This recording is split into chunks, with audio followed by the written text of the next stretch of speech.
Hello，大家，今天呢要来跟大家介绍 iOS 18.4的测试版。那这版呢新增蛮多 AI 的新功能哦，然后还有很多扩展到其他的语言啊，或者是欧盟地区可以开始使用苹果 AI 等等的，但是就是没有繁体中文支援哦。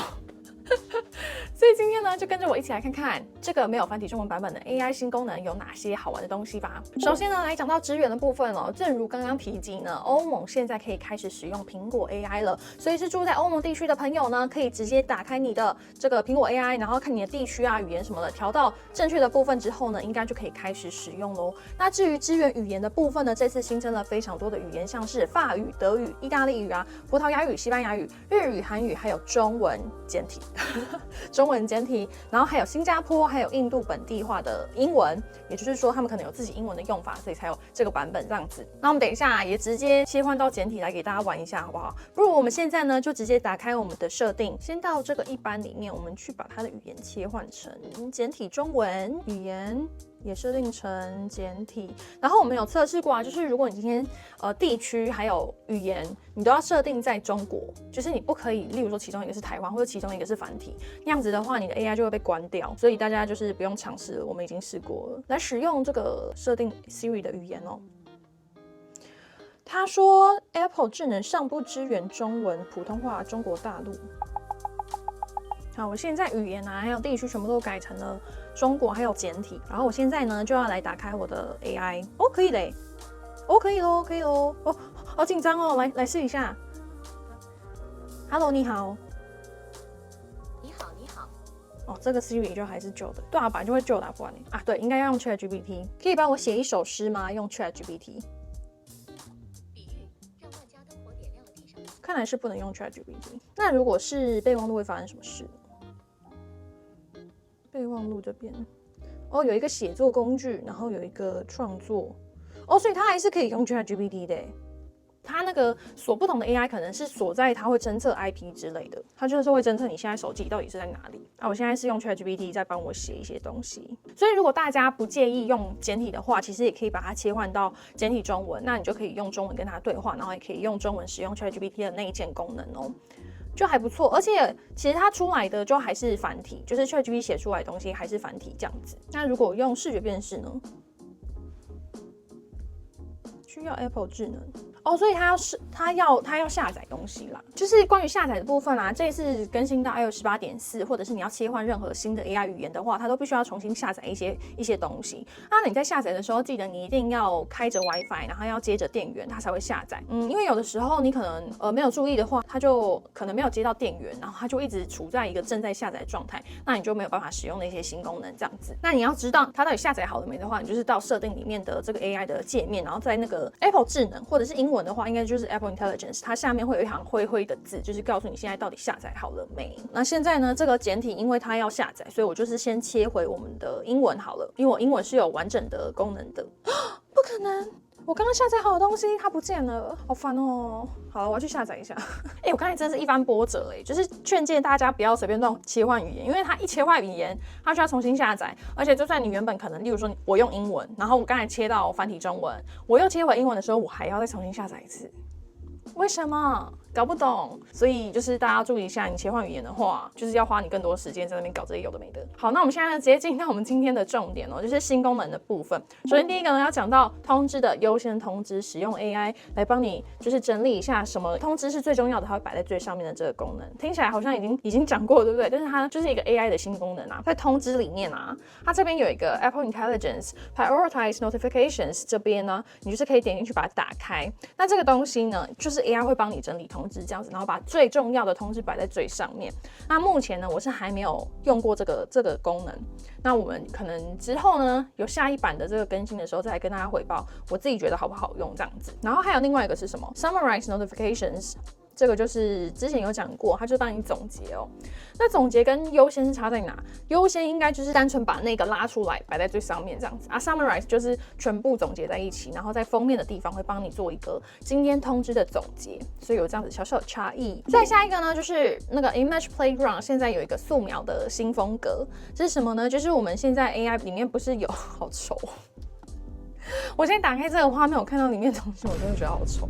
就是现在呢，苹果的 AI 是可以帮你画图的。那它的名字叫做 Playground， 就是你点进去之后，你就是有一个可以帮你生成图片的界面。那这一次的新功能，就是在右下角有一个新的风格，叫做 Sketch， 就是素描的风格哦。那例如说，给大家看一个范例。哦天哪，怎么会那么？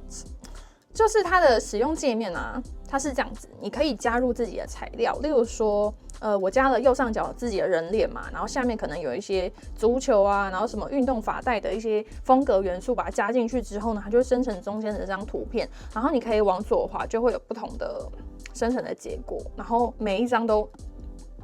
我没有很喜欢，所以我自己其实平常是不会用这个绘图生成的功能啦，真的长得很不像我啦，怎么会这样子？换一个正常一点的照片来试看看，看看这样子结果会怎样？还可以啦，还可以啦，还是因为眼白那么多啊，算是有点像吧，比前面几张好看多了，就还可以。不知道大家就是有在用英文版 AI 的人有没有玩玩看这个功能？好，所以就是有这个新的素描风格，大家可以玩玩看哦。然后另外一个这一次改版的部分呢，就是卷 emoji 的部分，现在它的按钮变得不太一样。就是我们现在进到那个 emoji 啊，它会右上角有一个很大很大的卷 emoji。这个卷 emoji 我们之前介绍过，就是你输入文字之后，它就可以帮你创造属于你自己的 emoji， 就非常的好玩。来给大家看一下我自己做了哪些哦，就是在贴纸这边啊，现在大家看到什么恐龙啊，然后金脑袋啊。然后一些就是特殊的 emoji， 你就是可以用打字，然后它就可以帮你生成出来一些比较特殊的 emoji， 这样像蓝色的独角兽，然后什么冬天的穿搭啊，然后白色的蝴蝶结什么的。总之，你想要怎样的风格的 emoji， 你都可以在里面创造出来，我觉得还蛮好玩的，真的很好玩，就是。你想要怎样特殊的东西，都可以直接打进去。那 AI 的部分呢，还有另外一个东西，就是视觉辨识，就是在16系列啊，它右下角不是有这个相机控制嘛？然后 AI 加入之后，现在它还有另外一个功能，就是视觉辨识的部分。就是例如说，你今天看到一个动物啊，你就可以用它来辨识那个动物是什么，或者是可能一个日期，它就可以帮你加入行事历，然后店名啊什么的，你都可以直接用那个视觉辨识，它就会帮你查。我目前是没有在用啦，但是之后可能如果随着它功能越来越多，应该就会越来越好用。那这个功能呢，这一次在 iOS 18.4有下放到其他的机型，也就是15 Pro 系列，因为15 Pro 它没有这个按钮嘛。那之后它要怎么用这个视觉辨识呢？可能就是利用控制中心里面的按钮，或者是它可以设定那个动作按钮，就可以把它设定成视觉辨识这样子。其实不下放也很奇怪，因为它其实主要就是用相机的功能就可以使用。但是我不知道它会不会就是让其他除了15、16的机型也可以使用，我觉得应该要可以才对。它就是这样子。然后例如说我今天想要辨识这个手机，那我就按一下。What's this？ 你就是可以直接问他画面上面的所有东西，这样子还蛮好玩的。那它里面呢，其实就是有 Google 跟 ChatGPT， 所以就是看你今天想要用哪一个，你就可以选哪个这样子。然后呢，这一次在控制中心的部分也有新增一些按钮哦，就是我们现在点进去之后。你在加入项目这边啊，你往下滑去到音乐的部分，这边呢有一个 ambient music， 它就是有一点背景音乐啊，然后那种白噪音的感觉的一些音乐哦，然后里面就有分4个项目，分别是睡觉，然后放松，然后生产力，还有身心灵健康，你就是可以点进去，例如说我点这个。然后把它加入之后呢，它就会像这样子排列在这边。那平常呢，我想要放松的时候呢，我就可以点击这个放松。它就会开始放音乐，然后它这个音乐啊，它会跳到 Apple Music 里面，但是它不会出现在 Apple Music 的就是记录里面，所以就不太确定说它到底需不需要 Apple Music 的订阅，应该是不用啦。如果大家测试的结果如果跟我讲不一样，也欢迎在留言区补充。就是如果你没有 Apple Music 就不能用，应该是可以。不太有可能你加了这个按钮，然后你还要人家去付费才能使用吧？这样超级荒谬的。所以呢，这个功能还蛮好玩的，就是例如说你今天想要睡觉，或者是你今天想要转换心情，你就点一下这个按钮，然后它就开始播放相关的音乐。而且我测试过，它就是不会重复。你今天按了这个按钮，然后再按另外一个按钮，它回来之后播放的音乐是不一样的。那都同样是同一个风格，例如说都是放松音乐，或是都是生产力的音乐，然后基本上都是没有歌词的，它就是一个背景音这样子。补充一下，它是轻音乐，就是它不是那种就是纯白噪音，它是那种钢琴的轻音乐或者是一些爵士之类的轻音乐这样子。再来下一个呢，要讲到苹果他们发了一个新闻稿，是在宣布4月的时候他们会推出一款新的 iPhone App， 然后它是专门针对 Apple Vision Pro 然后设计的。因为现在其实有一个问题啊，就是你戴上 Apple Vision Pro 之后，你用手机其实看得不是很清楚。那如果你今天想要用，例如说在 Apple Vision Pro 上面投放你手机的画面的话，那你是不是还要这边点手机就很麻烦，对不对？那如果你今天就是有了那款新的 App 之后，例如说你可能可以事先点进那款 App， 你就不用再戴上眼镜之后还要在那边用手机操控。对，这是现在的一个非常大的难题。所以之后呢，4月推出那款新的 App， 我们可以再来看看到底实际上操作起来有没有更方便。现在真的很难用。然后还有一件事就是 Apple Vision Pro 要新增访客真的非常的困难，就是现在大家都会想要借玩对方的 Apple Vision Pro 嘛，因为毕竟它一台那么贵，就是大家都会想要借来玩玩看。但是今天呢，你想要连你自己的手机，或者是你今天想要进入访客模式，其实有一点困难，因为如果你今天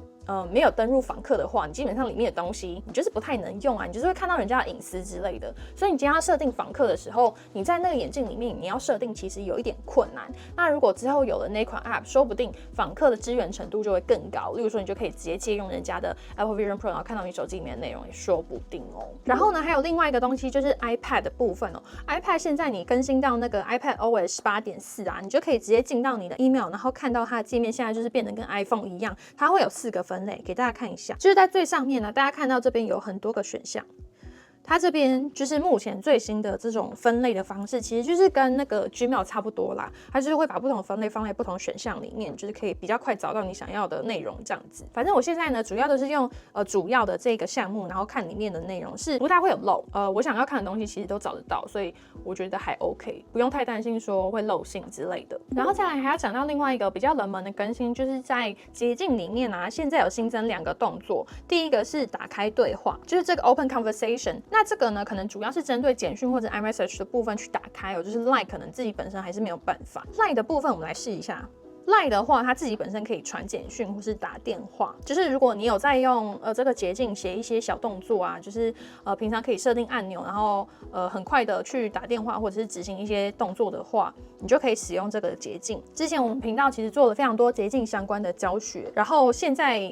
其实越来越多功能了啦。那这一次新增主要就是打开对话，还有传送对话，针对这个简讯还有 iMessage 的部分。所以如果你有在用 iMessage， 我觉得用的人应该不多。你有在用的话，然后你刚好又有在写自己的捷径的话，就可以参考这个最新的功能哦。就是画面上大家看到的这2个是这一次新增的哦。然后再来呢，最后要来讲到只有在美国地区可以下载那个 Apple News， 就是苹果自己其实有一款 App 叫做 News， 然后是美国才可以下载。那款 App 呢，之后会新增大量的食谱区，就是如果你有在煮菜的话，然后你就可以下载这款 App， 然后里面它好像会是一个订阅方案哦，就是你要订阅那个 Apple News， 然后你就可以使用什么上千份的食谱之类的。感觉是蛮好玩的吧，就是如果你有在煮菜的话，也可以关注这个消息这样子。那以上呢就是我们今天的新的功能哦，就是针对 iOS 18.4的测试版。当然之后呢，可能推出第2版、第3版，还会有其他的新功能加进来，所以大家如果想要节省时间的话，也可以看最后正式版推出的时候会有哪些新功能。那目前呢，想要跟大家回报一件事情，就是我之前更新了